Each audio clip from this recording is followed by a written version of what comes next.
What's up, guys? In this video, I want to talk about interest rates because everybody's been so concerned, and there's so many people, and I would say regular consumers, that are sitting on the sideline and they're not looking to buy right now, and that could be a big mistake. What's the number one reason people are sitting on the sideline right now? Because of interest rates. They're afraid that the interest rates are so high and they're waiting for them to come back down to the unrealistic 2 and 3% that we've had for the last couple years. Guys, here's the reality. If you look at the history of rates starting in the 70s, you can see in the 70s, the 80s, the 90s, all the way into the early 2020s, these are the average interest rates per year or in that time frame. If you look, the average interest rate is a little over 7% over the last 50 years. So 4% is probably not coming back, and if it does, it's not coming back anytime soon.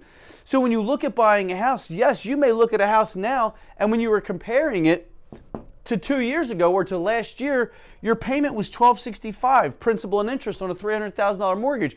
If you compare that to where they were when they were over 9% at $2,414, yes, that's a significant difference. But here's the reality. Somewhere between here and here, this is what is actually normal. So right now, with rates being around 7%, if they continue to go higher, you're going to wish that you bought it somewhere here, and then when they come back down, then you refi. Because I can tell you this right now, investors don't care.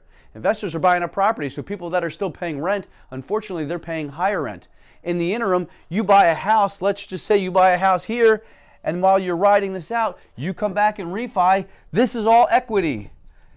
And that is where you start to build wealth, and that is why investors, they don't care. They'll pay the slightly higher interest rate, which then gets passed down to you who are not buying a house anyway, unless you're living with family or living with parents. So it's really important for you guys to educate yourselves on the history of interest rates.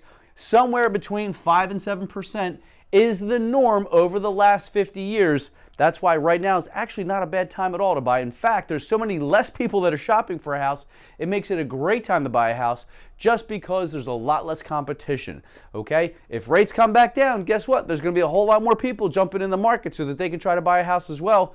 Get in now while the rates are still at a decent rate, but definitely a better buying situation because of significantly less competition. If you have any questions or comments, put them below. If you liked it, give it some thumbs ups and some hearts. If there's anything else we can cover, let us know, and we'll cover that for you next. Have an awesome day.